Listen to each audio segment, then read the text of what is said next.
We're going to do a little Q&A with the magical Dr. Mahsa, who was just doing the healing adjustments over here for you guys. She's a holistic healer. She's a hypnobreathwork coach. She's fantastic. Come on up here, Dr. Mahsa. I literally had a download in breathwork that I wanted you to be here and to share a little bit about your story. And this is exactly the image that I had in breathwork. So I love when they come to real life. So you've had an interesting journey from your 20s to your 40s. Yes. And I don't know if it was like an awakening, but you definitely recognized that you had to make some internal shifts in order for your external reality to catch up with it. So will you tell us a little bit about that? Yes. Well, for starters, hypnobreathwork, chiropractic, acupuncture, all the healing modalities definitely were my savior. Yeah. And I'll try to keep the story short. I'm still buzzing from everybody's energy earlier, so that's what I'm going to be, a little buzzy. I was born in Iran right at the beginning of a revolution. And as a small child, I subconsciously absorbed war, terror, fear, oppression, and also witnessed my young parents, 20, 21 years old, and what was happening to the world around them. And I just realized over the years, and even continuing to realize, that left me with shame, guilt, and lack of self-love. And it wasn't until I met Michael when I was 18 years old, my first love. We fell head over heels in love with each other. And a year and a half in our relationship, he died unexpectedly. And the very next day, I was targeted by a much older man who was a predator, an addict, and he physically and sexually abused me and entrapped me for a year until I escaped. And so you can see how that would leave some trauma to heal, right? But I'll tell you, despite all of that, the love I felt with Michael gave me hope.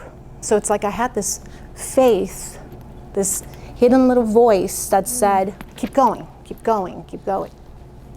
And so I spent the next 25 years finding ways to heal from chiropractic, acupuncture, and thankfully hypnobreathwork, because here I am 25 years later. I just not celebrated, but in a way celebrated 26 years since Michael's death. And it's not a random thing that this was literally last month. Wow. And so, and here I am now talking about it. So I feel like, was it through that journey when you really started to discover like the mind-body connection? Did you always know that, or was it through your journey? I think as a kid, watching everything going around, there was a part of me that in a mystical kind of intuitive sense wanted to help take away suffering. Wow. Because everything around you was suffering. You know, you went from mini skirts and, you know, people having freedom. Iran was a different world. Right. So then to terror, right? Yeah. But inside I was like, okay, my job is to make sure I can entertain everybody. I can make everybody smile, because there's got to be something more than this. Yeah. And so that was something that I kept inside me. And after that, it was actually, we'll get into this later, but it was feeling suffering, physical pain, not only emotional pain from that struggle, but the physical pain that came with it. Because when you have that much trauma, there's going to be illness. And I had my share of it, from cysts on the ovaries to internal bleeding to unexplained medical things that they couldn't figure out. Yeah. And it took a long time to get there. Yeah. But do you guys recognize that a lot of these emotional blockages, or when we're not dealing with our stuff, it will start to show up as physical, chronic pain, So my question then is, you work with a lot of high achievers, and high achievers have, I guess like a default reaction to numb out feelings, to keep going, to keep grinding, to keep hustling. Like, what's that experience been like for you? Oh, well, I love high achievers. I'm one of them. They just want to keep going, right? Yeah. But they're almost too afraid to let their guard down in the beginning. She is calling you guys Slightly, out, not me. She's calling you guys out.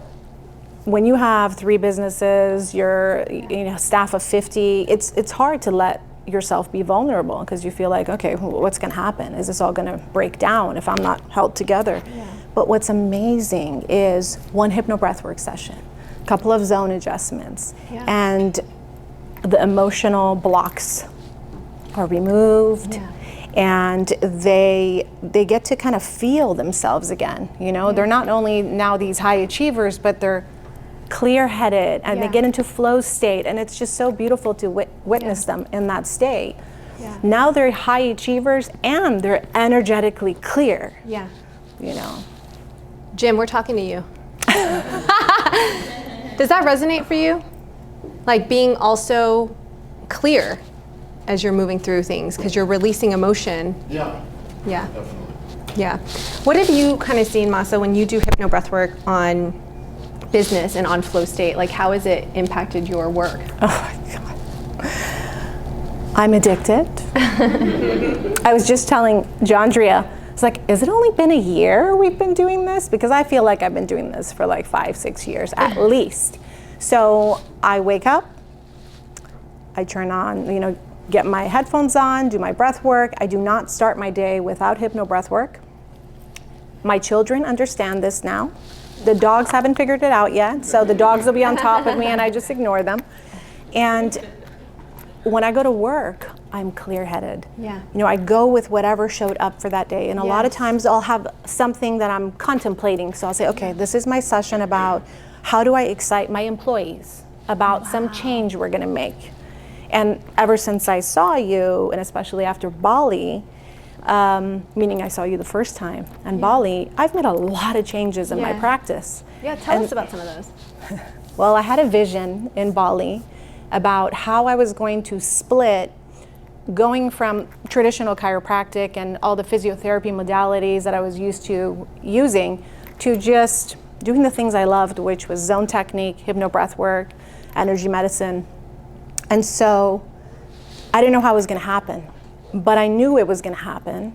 And I go back home with that idea in mind, doing breath work, and magically the landlord calls me and says, oh, by the way, the office right above your office opened up. So now we have a completely different business, which is a recovery center, a biohacking center for all the lasers and the salt sauna and infrared light. And I have people running that, and I do what I love to do downstairs. Epic. So you guys see, it's not about knowing the how. It's about following the vision, taking the action, and then the logistics will start to fall into place. When we wait for certainty, you can be waiting for a really long time. You gotta trust that it's gonna happen. Trust yourself to make it happen. Trust the universe is gonna bring you the right resources, and have the courage to go first. That's really powerful. And also surrender. Yeah. Like there was a moment where I was like, I don't care what happens. We can just throw all this equipment away or stick it all in storage. Yeah. But that's what happened. That takes a lot of trust. Okay, so you brought up Bali, and I wanna talk about Bali because you brought your husband to Bali. Yes, I did. And I'm a massive You were obsessed with Tim. I'm obsessed with Tim because this man, he's just such a traditional older entrepreneur man that just shows up because his wife basically dragged him there. And we're one session in and he is just heart open, this is all my trauma, I love you guys. And I was like, yes. And you guys, I didn't know this about, there was 2 couples that came. Mm-hmm. And you guys didn't give me a heads up on this. I didn't know where you and Tim were at. And I also didn't know where Mo and Marcus were at. But both relationships were sort of, I guess, in maybe a transition or going through challenging times. Yes. And to watch the reconnection that happened and how you guys saw each other, full body chills. Can you talk about what that was like for you guys? Oh God. Of course she's gonna sneak a question in like this. I didn't give her a heads up. So Tim, I took Tim to a Joe Dispenza week-long seminar prior to the Bali seminar, and he's never meditated before in his life, okay? And he's bawling next to me 2 hours, and I'm like, who's that person crying so loudly? I took him because his mother was passing away. He was very close to both his parents, and as the golden child, the golden boy, you know, they just spoiled the heck out of him, right? So losing his parents was always a thing that would come up in our conversations. So we did that. And when we went to Bali, my father-in-law, whom I loved very much, was dying. We knew he was dying. He was just holding on for a while longer. And so I knew that this would really help Tim. He didn't know that's why I dragged him, but I brought him so he can process and prepare for his father's passing. Wow. And it was incredible because these ladies just surrounded him. At one point, Francesca grabbed his hand, put it in my hand during a breathwork session. And I think on a deep level, even though he's not necessarily into the things I'm into, he still feels like, in a way, by being in my life, he kind of gets a little piece of the things that I do. And so once in a blue moon, he'll come to an event and pour his heart out. But it really helped, like, oh God, just the session we just did today. You asked me, what did that do for me in Bali? Well, today's session told me, oh my gosh, I'm sharing this, my light and love with everyone, but I'm not sharing it at 100% with him. Why? Because we're so different, because he rubs me up, but why?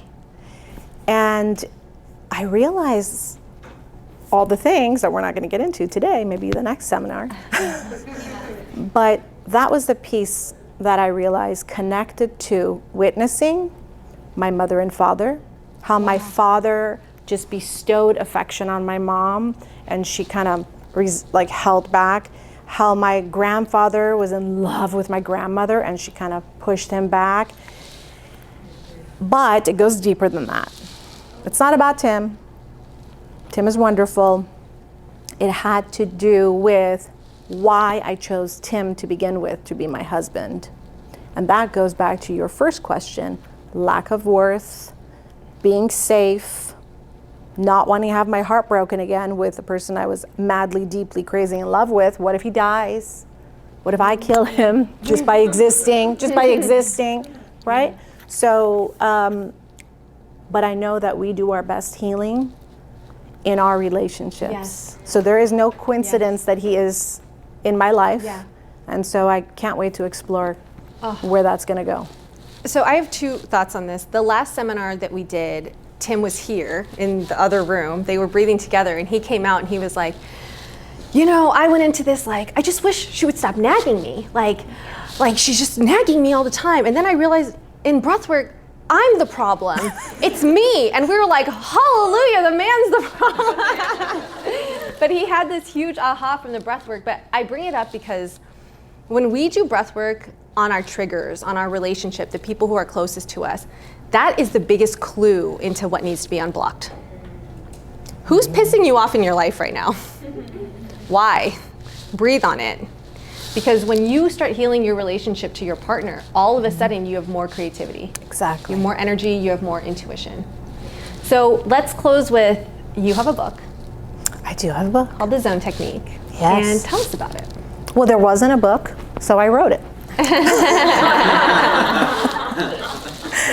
So Zone Technique is a healing modality. I learned about Zone Technique about 5 years ago from, I'll say it like this. I had fallen while pregnant, broken my back, then ruptured multiple discs, herniated them, and went paralyzed. I was the broke back chiropractor with paralysis, seriously.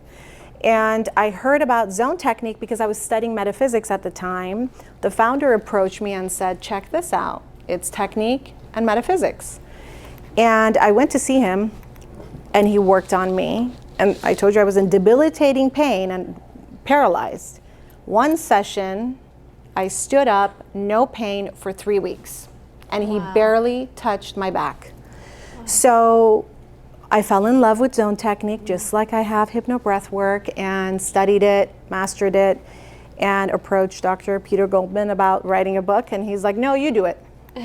I trust you. So I wrote the book. And in the book, you will learn about the 6 zones. That's what we call them. It's every single system of your body. Every single system put into these 6 zones, from glandular system, eliminative system, nervous system, digestive, muscles, and all of the circulatory systems. And as some of you who got checked by me today, there are neurological points in the back of your skull. If all of you would take your fingertips and go from behind your ear and just rub the back of your skull, you might feel some tenderness there on your occiput. That's that bone. If you were to open the skull, you would actually see amazing intelligence run from the inside of the skull into the brain centers. And within those brain centers, there are control centers that go to the rest of your body. Now, I say this because I'm not going to dive too much into the science, but there's technique. But what about the metaphysics? There's the physical body, but what about everything else? And so here's the funny thing, Francesca, I don't know if you know this. Zone technique was originally zone therapy created by Dr. Thurman Fleet. Dr. Thurman Fleet was an amazing healer and metaphysician, and every single influencer, speaker, Bob Proctor, Wayne Dyer, Louise Hayes, all these people learned from Dr. Thurman Fleet because he created the stickman figure of the conscious mind and subconscious mind. So here I was going, oh my God, this was never talked about in school. So I dropped everything I learned in chiropractic except the physiology, anatomy, and I went headfirst into zone technique, and it's been the best thing for me and my clients. So there you have it. And to learn more, you can grab a book or we have a couple copies of the book right there that she'll sign for you. Does anybody have any questions? Questions about zone technique or about Mahsa's journey? Bree. If you don't live in California, So here's the most beautiful part. So zone technique, like I said, is a healing modality. It's not a chiropractic technique. So there are medical doctors that do it, acupuncturists, osteopaths, massage therapists, and now we're international. And most of us, like myself, I will do distant zone clearing sessions. You don't get the touch, but we do it. You can do it energetically, and it still works. So you can look up Zone School of Healing, and you'll see the list of practitioners everywhere. You don't live in California. Where do you live? I know the best zone technique. There you go. Erin Grind, Minnesota. Amazing. There you go. She does functional nutrition too. Erica, did you have a question? Pardon me? you're here though, right? Northern California, but I come here a lot. Yeah. Yes. What foundation do you have to study zone technique? Absolutely nothing. You can study zone technique. Not only is it going to help you, and because you're not doing it as under a license, you can practice it still. Actually, there was Dr. Brown in the lineage of Dr. Fleet, who is not a doctor. But they called him Dr. Brown because he was honorary doctor by doing zone technique. So you can learn the method, you can practice on your family, you could even charge for it. But you just say you're not a doctor, that's all. Yes. I'm fascinated by your comment that love is often at the heart of healing. Can you say more about what that means? Of course you would say that. Love is at the heart of healing? Yeah. Well, it was love that kept me going when there was a moment I just didn't want to exist anymore. It was love that kept me going. And if you are in the healing arts for anything other than the love of helping others heal, you shouldn't be in the healing arts. Because healing them isn't necessarily through the adjustment, the needles and acupuncture. It's the love, the complete love you have for that individual, and a desire for them to stop suffering and to see their full potential, live their full potential, which is to be pain-free. I mean, that's what we're meant to be. As spiritual beings, we were never meant to have pain. Yeah. We're just stuck in this physical body and this mind that plays this game together. Yeah. Right? Did I answer your question? Yeah. Okay. Powerful. You should love Tim more. Can we give it up for Dr. Mahsa, please? Thank you. Thank you. Frances.